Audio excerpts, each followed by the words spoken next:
So just buckle in. It's going to be so good. You're going to do fantastic. It's hard to share your story. How many of you shared your testimony? Has anyone? A few in the room? It's hard to open up. So she's going to share her story with you, and then we're going to have a song, and then I'm going to come up and do a message just so you're aware of what's happening. I'm a planner and an organizer, so I always overshare. But yeah, come on up here. They're not scary. Okay,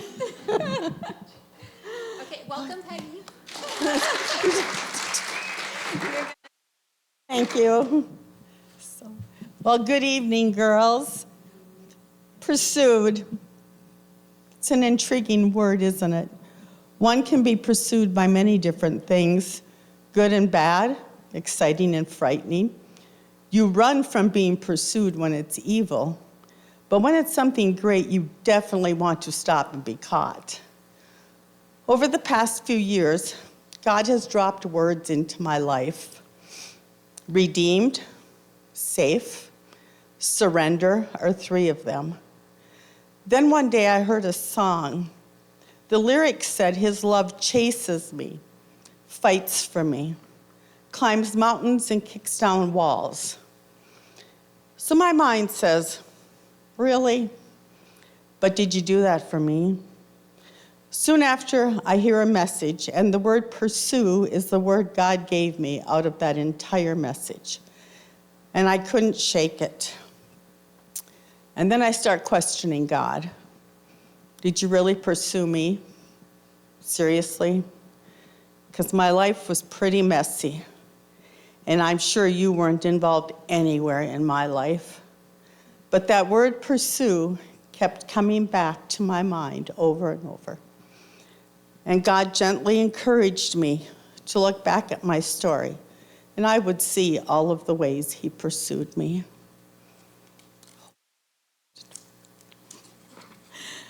When I think back and remember my childhood, I would believe that I had a fairly normal upbringing. We lived in a great neighborhood filled with many families. It seemed that I spent every waking minute playing games outside, going to the swimming pool in the summer, and walking to the river to ice skate in the winter. As a family, we went to church every Sunday, and I attended catechism every Saturday morning. Sunday was my favorite day because after church, we went to the farm to spend the day with Grandma and Grandpa, aunts and uncles, and cousins.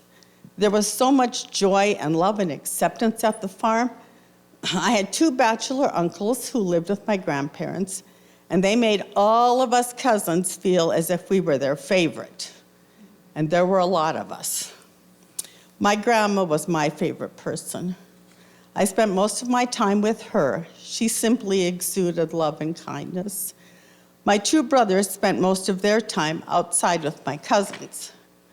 My grandma died just before I turned 10 years old. I only remember being told she died. I have no memory of her funeral. While we did continue going to the farm, it was now just an occasional Sunday visit, and it was no longer fun. At the same time, my mom and dad stopped going to church, but that didn't mean I got to quit. 6 months after my grandma passed away, my little sister was born, and I was over the moon. Looking back, it's odd that I don't remember my mom being pregnant. I don't remember any excitement over that occasion. But that was probably because I rarely saw my parents. My mom and dad always worked at a bar, and they always worked at night, so we were always with the babysitter. And I'm sure we gave every one of them a run for their money. At the age of 12, a few things happened that seemed to change the course of my life. My dad purchased a bar and was gone for more than 8 hours at a time. And when he was home, he was angry, mean, drunk, or he was passed out. I was now babysitting most of the time. My mom seemed to be drinking more than before and was also absent more often. Then one day, while I was snooping, which is what you do when you're 12 years old and you're home alone all the time, I came across a baby book. When I opened up the first page, I saw that this book was for a Margaret Joanne Lund, daughter of Gertrude Alice Lanning Lund and Dennis Lund. And I thought, wait a minute, my name is Margaret Joanne. My mom's name is Gertrude Lanning Kuskuski. My dad, her husband, was Paul, and our last name was Kuskuski. Of course, I called my mom at work. She came right home to tell me the truth. I learned that in 1953, my mom got pregnant with me. The man who got her pregnant married her in January of 1954, but divorced her in July of the same year, and I was born in August. Trust me, that's when God started pursuing me. When Dennis divorced her, he made it very clear that he wanted nothing to do with me, ever. My mom married the man I called Dad when I was 2 years old, and when I was 10, he adopted me. Back then, there was no offer to help me process all of this information. This was a lot of stuff for me to try and work through. My biological father had rejected me without even knowing me.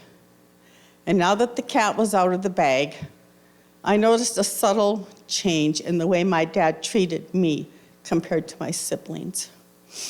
A year later, my dad had his friend alcohol move right into our home. He had already been spending most of his time with him since he had purchased the bar, but now he was a permanent fixture in our lives. And when my mom's drinking became out of control, he even had her drink of choice delivered right to the house. He had a reputation to protect, you see. My dad hired someone to clean the house, do the laundry, and take care of my sister. He made sure my mom had her hair done twice a week. She wore the nicest clothes. When they went out together, she was not allowed to drink in public. He was a man trying to keep up appearances, a man wanting control. Our home life was absolute chaos. We older kids really had not had any parental supervision for a long time. When my parents were home, there was a lot of verbal abuse, initially towards each other, my mom and dad, but soon my dad started in on me.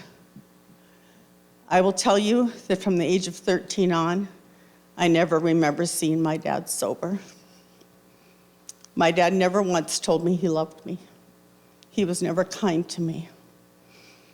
One day, I just lost control when he was yelling at me because I was a teenager. And in a snotty voice, I said, "You aren't my dad, and you can't tell me what to do." And to my disappointment, he replied, "You're right. I'm not your dad. You can call me Paul." I remember that pain. I wanted him to reassure me that he was my dad and he did love me. But instead, he told my mom he wanted me out of the house. My mom complied and sent me to California to live with an aunt and uncle. It was quite a change. It was a calmer home. I had 3 younger cousins and a swimming pool. Somehow, though, I ended up with the wrong kids and started skipping school and sniffing glue. Don't do that. Don't do that. At some point, some dirt bikes were stolen from my uncle's garage, and I got blamed for it. The police were called, and I was hauled to a juvenile detention center.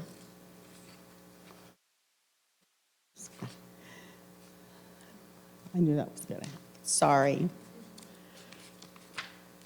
Okay, I spent a week there before Uncle number 2 rescued me and took me to his house until my mom came and got me. Upon my return home, I no longer had friends in my neighborhood. I was different. I was a troublemaker, I guess. So I found new friends. The outsiders, some would say, the rejects, which was how I felt. After 2 dads had rejected me. I didn't join in their drinking and their smoking and their fighting, but I hung out with them because they accepted me. Life at home was horrible. My parents were never sober. My dad often came home at 2, 3, or 4 in the morning. He would come upstairs to my room and beat me with his belt until he was worn out. I remember my brothers and sisters sitting on the step crying and telling him to stop. My mom couldn't defend me because she was drunk or passed out, or maybe she just didn't care. I started running away from home. My mom would call the police. They would pick me up and put me in an adult jail until Mom would come and have me released. Sometimes I'd sit there for 3 days. This became a vicious cycle. My dad was never the one to come and get me from jail. At home, the abuse escalated, and it was completely rejected by my parents. I wanted my dad to love me. I saw what other girls had with their dads, and I hoped for that great, loving father-daughter relationship. Instead, I had a dad who hated me, who almost every day told me I was worthless, I was a whore, I was stupid, I would never amount to anything, and I was a failure. Because our parents were seldom home, the kids in the neighborhood frequently gathered at our house because why wouldn't you? One Saturday afternoon, 3 boys pushed me into my parents' bedroom. Now, they didn't do it in a mean way. I thought they were flirting with me and they were giving me attention. One of them pushed me on the bed and pulled my pants off. They sent the 3rd boy to make sure no one was around. He ran back in and said, "We have to get out of here," and they ran off. I later learned my 4-year-old sister was hiding behind the bathroom door, and he had seen her. God was pursuing me. So here I am, 15. I have no one who cares about me, no one who loves me, no one who encourages me, no one who even knows I am here on this earth. My parents had had enough of me by now, and they turned me over to the State Youth Authority, Mr. Hunky. I am now a ward of the state of North Dakota, and this man is my keeper. He made the rules, and he enforced the rules. And when he got tired of me not following the rules, which didn't take long, he put me in the state hospital in the adolescent unit. I was on a ward with 15 other girls, all with a variety of mental health issues. I didn't know that terminology till much later. The best part was that for about 5 months, I was not beaten with a belt, nor did I have ugly words rained down on me. There was also no help, no group, no counseling. My mom visited me a few times, but not much, and there were no deep talks with her. She never told me she loved me. She didn't give me hugs. I missed my sister the most and worried about her. I didn't speak to anyone from my family other than my mom those few times for the entire time I was there. When I was released, I was only out for about 1 month until I got into trouble again and went back to the state hospital. And this time I was placed on an adult ward. Mr. Hunky informed me I would now be going to a foster home. Initially, I do remember crying and begging him to please let me go home. I would be good. When I realized the wheels were set in motion and there were no options, I decided, or I hoped, that this would be great. I would have parents who wanted me and really cared about me. I really envisioned a wonderful future. Mr. and Mrs. Mose picked me up on a Wednesday early in the afternoon. I pretended to be happy while inside I was absolutely shattered. See, I really believed my parents would stop this nonsense. They would step in and they would say, "We're taking our daughter home," that they loved me and they really wanted me. Well, obviously that wasn't going to happen. I recall sitting in the corner of the back seat, being tough. I wasn't going to cry. My dad told me I couldn't cry because I was ugly when I cried, and I believed those words. So if I happened to cry in front of people, I cover my face or I turn my back. That tape still plays in my head today, over and over. So let me tell you about the home I was placed in, where God placed me. It was out in the country. I was a city girl. It was on a dairy farm, a big dairy farm. There were 9 foster kids. The boys stayed downstairs, the girls stayed upstairs. The welcome to our home supper was Krautnifla, to which I said no thank you. But immediately I learned that you would eat what was put in front of you. After supper, we were told to get ready for church. On a Wednesday? What? Well, sure enough, it was church on a Wednesday evening. The men sat on one side and the women were on the other side. When the pastor said to kneel and pray, I looked for a kneeling bench. I was puzzled by the fact that everybody knelt and faced their pews. Then all of a sudden, there was noise and they were all talking. I realized they were praying out loud and everybody was saying a different prayer. It was crazy scary. This is where God really begins his pursuit. I did adjust as best I could to the foster home. We weren't allowed to go any place but church and school. So I was a straight A student. We were not allowed to watch TV ever, but we had a radio in our rooms. Church, what an experience. So have you ever heard of a hellfire and brimstone preacher, and you ever really seen one? Well, that's what this pastor was. I'm sure the platform was about this big. He walked back and forth. He shouted a lot. The sweat poured off him. He even had a white handkerchief. And there were altar calls all of the time. And believe me, I ran to the altar every time because I was scared. And everyone else did it. So you have to follow the crowd. I didn't ever hear about the love of God, but I heard a lot about hell. Considering my church background, this was insanity.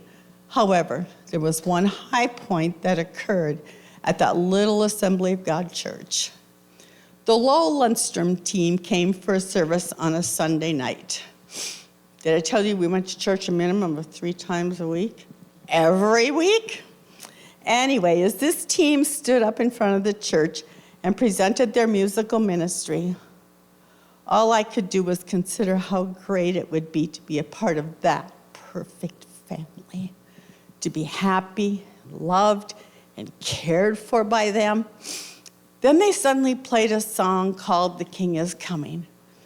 In all honesty, I couldn't have told you what that song meant, but it stirred my soul. I've never forgotten it. I still can't listen to it without crying, because the King of the universe was pursuing me.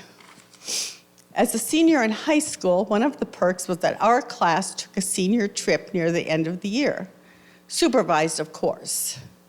Our class was going to Canada. That wasn't going to include me. Under no circumstances were my foster parents ever going to allow that. However, a girl in my class who chose not to go did ask me if I would like to go to a church retreat with her. Did I really want to go to that? Probably not, but my foster parents said I could.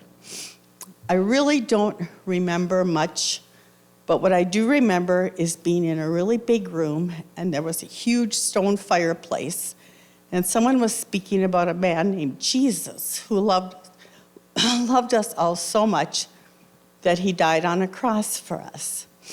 As soon as the speaker was done, I ran from the room. I recall sitting under a big tree, crying uncontrollably, wondering if this was true. And did he love me? He's really close now. A girl by the name of Laura found me under that tree. She held me and she prayed for me. Laura got my name and address and said she would buy me a Bible and send it to me. I'd never had a Bible, but I didn't get my hopes up. But a few days later, a Bible showed up in the mail for me. Laura kept her promise. One of the first people in my life that had ever done this. I was also allowed to go to a movie with the youth from our church. The movie was called The Cross and the Switchblade. The movie was about these boys who were definitely not living on the right side of life. This preacher comes along and he just loves them. Now I know this was all about the love of God, but what I saw was this man loving these kids who were out of control.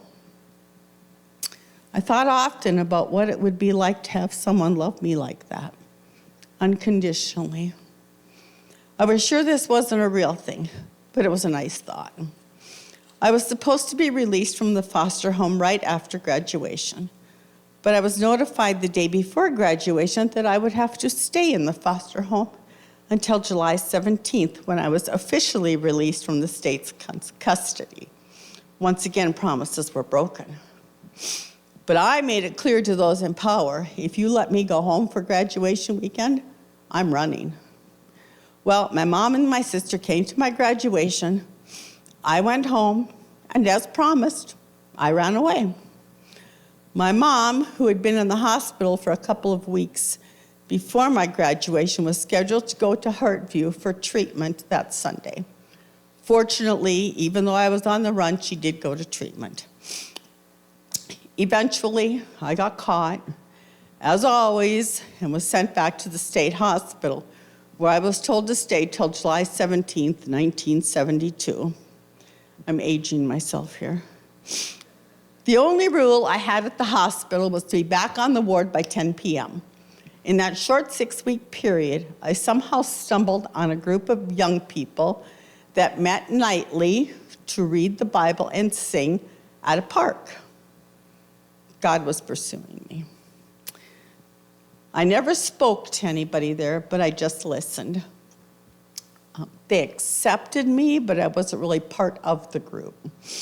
Well, this didn't last long.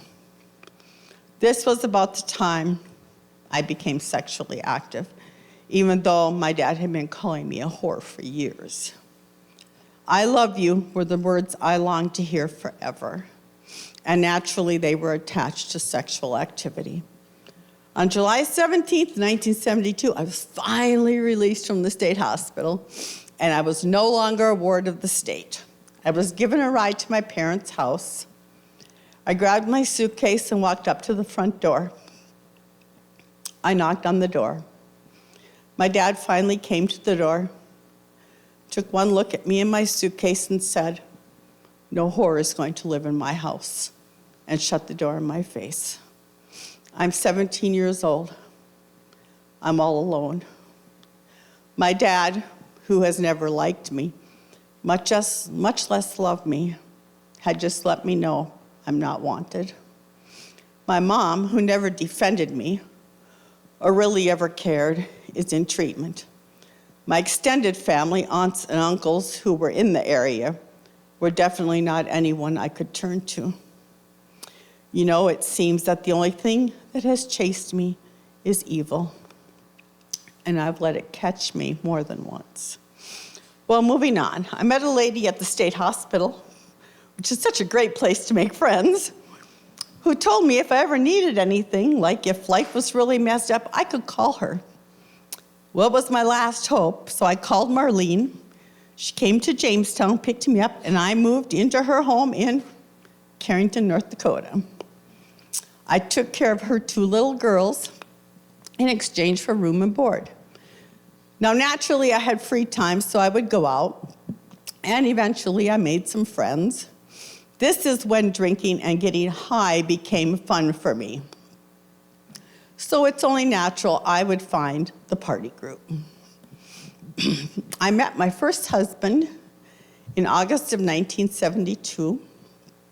He was a harvester from Oklahoma, and after harvest, he was going to Kansas City, Missouri to go to flight attendant school. Before he left, he asked me to marry him. Of course, I said yes. I moved to Missouri in September. One day, as I was walking home from the grocery store, a strange man followed me, pushed his way into my apartment, and raped me. I didn't report this because it was probably my fault.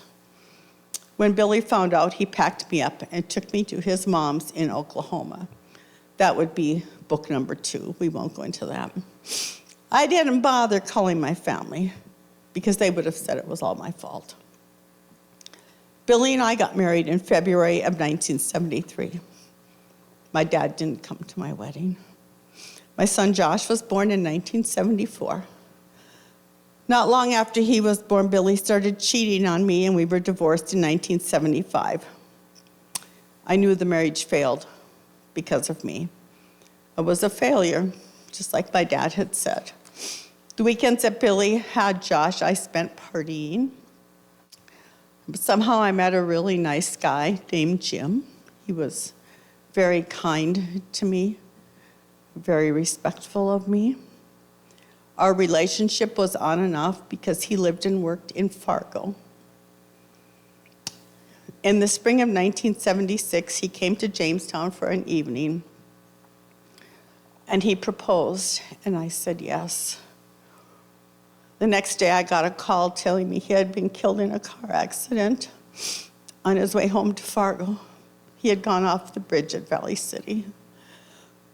I blamed myself because he had stayed so late at my house. I was devastated, and I really had no one to talk to. I was all alone with this grief, this hurt, this anger. I didn't know where to go. Nobody cared. Then I find out I'm pregnant. I had one friend in Lisbon that I could call, and she supported me through all of the pregnancy. I did have to go tell my mom at that age that I had gotten pregnant, which didn't go well. Nobody believed that I was pregnant with the child of a man who had been killed, so now I'm a liar. In February of 1977, I met husband number 2. Initially, he was just a good friend, and in many ways, he was a lot like Jim.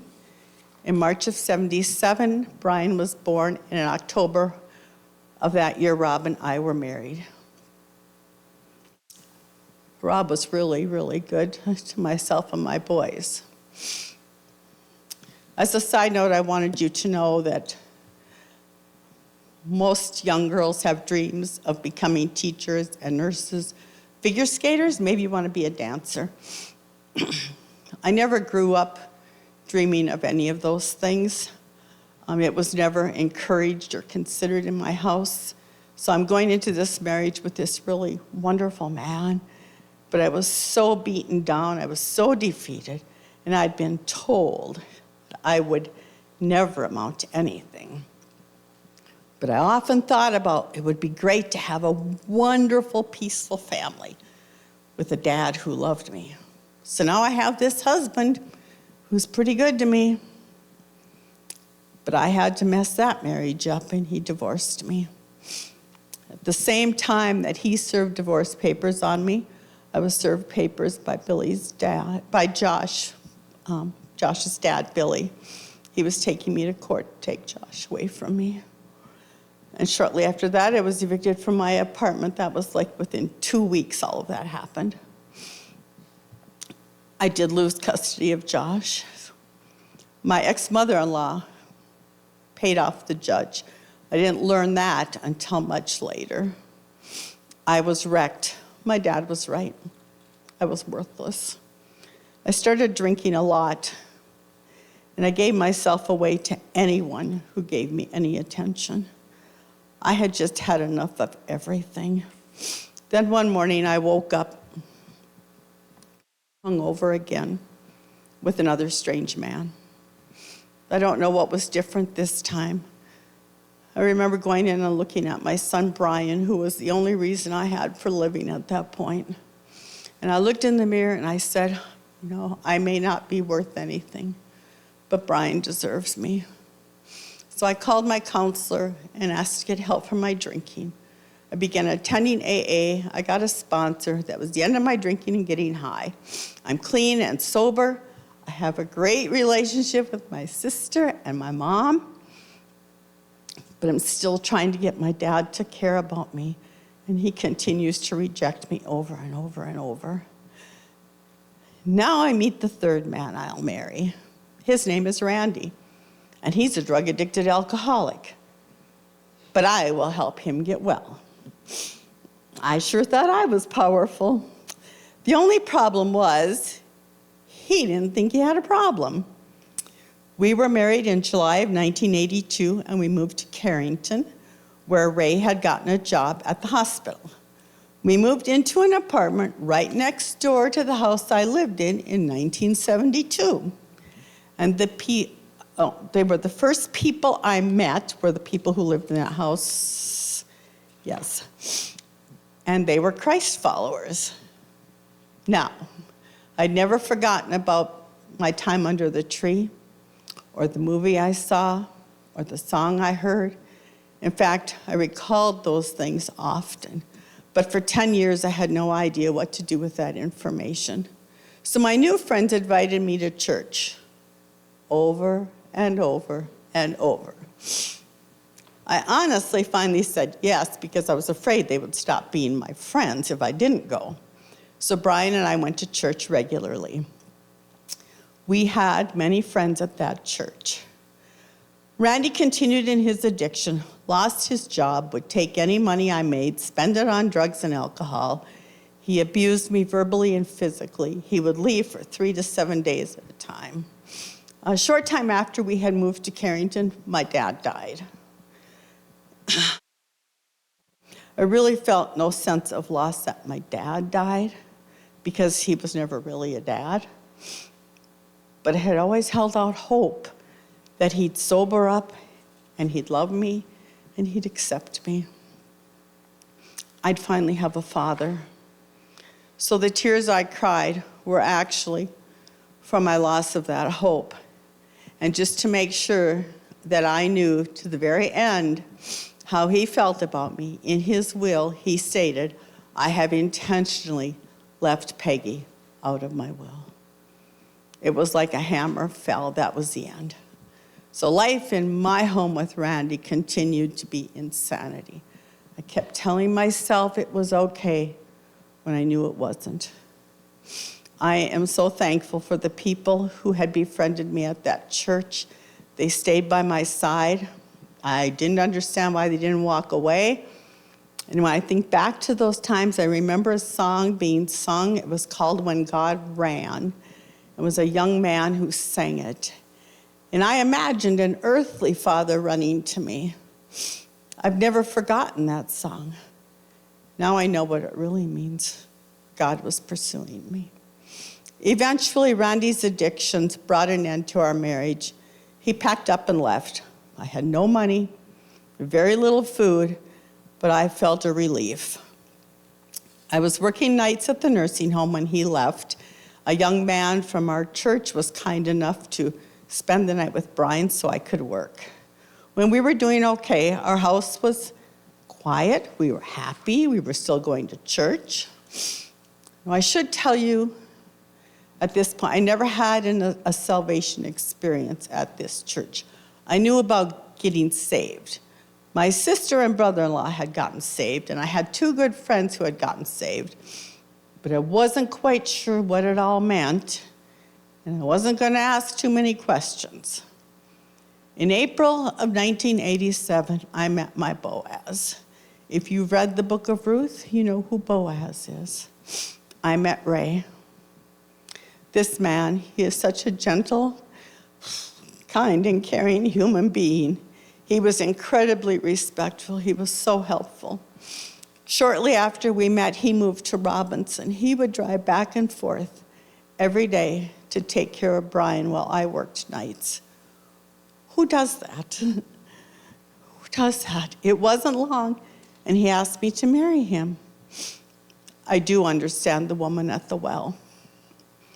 Meanwhile, the church I was attending had gotten a new pastor. One evening, there was a knock on my door. It was the pastor and a board member. The pastor told me if I was going to live in sin with Ray, I was not allowed to come to church. I begged, I cried, but unless I was married to Ray, I could not come to church.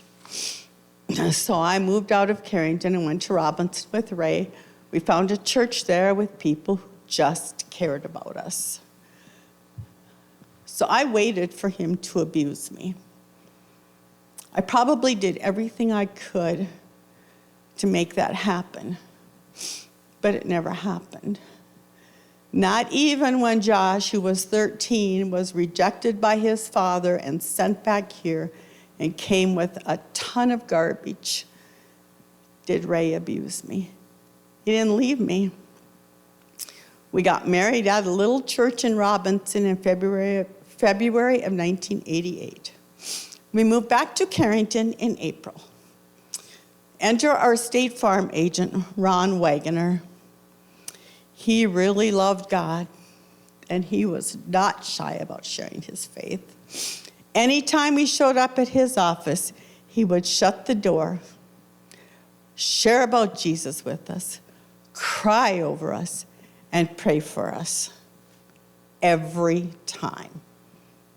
Isn't it odd that I kept going back there? So I was working at a home where on occasion one of my clients would desire to go to church. If they didn't care where they went to church, we came here to an Assembly of God church. Now remember, my only experience with an Assembly of God church was from that foster home. Wasn't a good thing, but something drew me here. I never spoke to anyone. I never attended any events. I guess it was because maybe my sister and brother-in-law attended an AG church, and they were both saved, and they talked about it all the time. Oh, and of course, this was Ron Wagoner's church. In December of 1990, my mom was diagnosed with terminal cancer. Now, I knew enough about God by that time and getting saved that I didn't want my mom to go to hell. So I called the pastor from this church, Pastor Glennon, and he and Ron Wagoner came to see my mom, and they led her to the Lord. After Mom died, I quit going to church at all. And this is when my depression really took over. I hid it really well because I really didn't see it. One Sunday, 10 years later, at a little church in Wisconsin, I committed my life to the Lord. I didn't have a really clear understanding, but it was all I was going to give him to work with. And boy, did he work with it. So this was in September of 2000. In 2004, I was asked to lead the youth group at our church.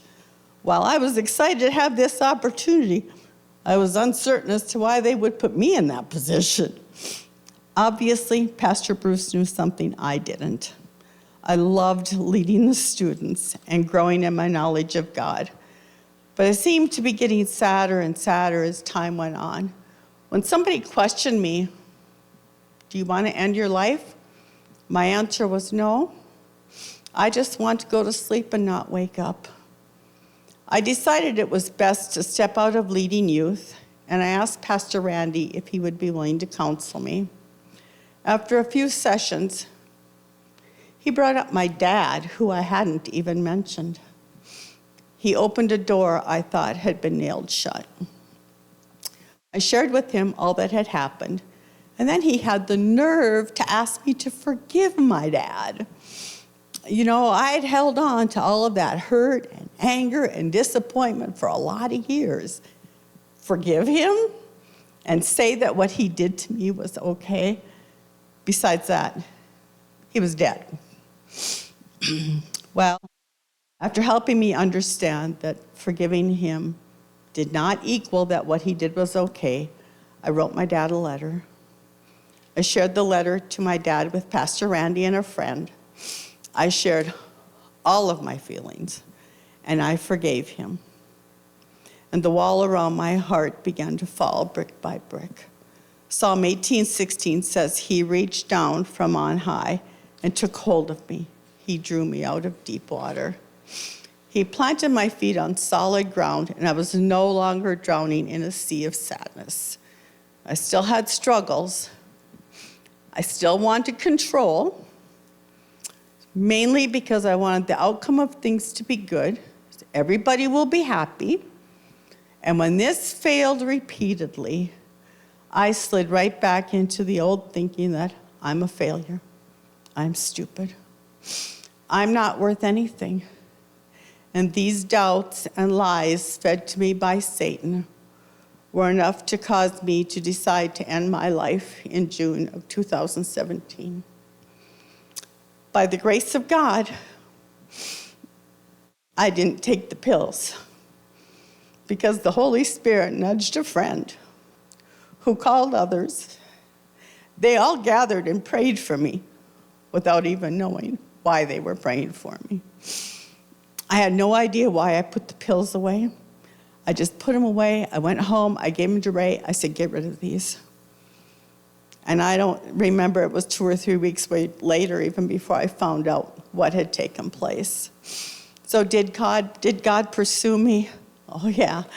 Psalm 139:13, for you created my inmost being. You knit me together in my mother's womb. From the very beginning, he pursued me. My earthly father rejected me. My heavenly Father chose me, and he chooses me every single day. My earthly father refused to let me come home, but my daddy has a house with many rooms waiting for me. He loves me with a never-ending, unconditional love. And it is because of the grace of God that I'm able to share my story with all of you. God has been faithful to me even when I didn't know him.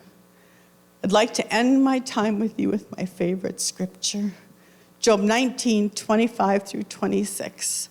I know that my Redeemer lives, and that in the end he will stand on the earth, and after my skin has been destroyed, yet in my flesh I will see God. Thank you.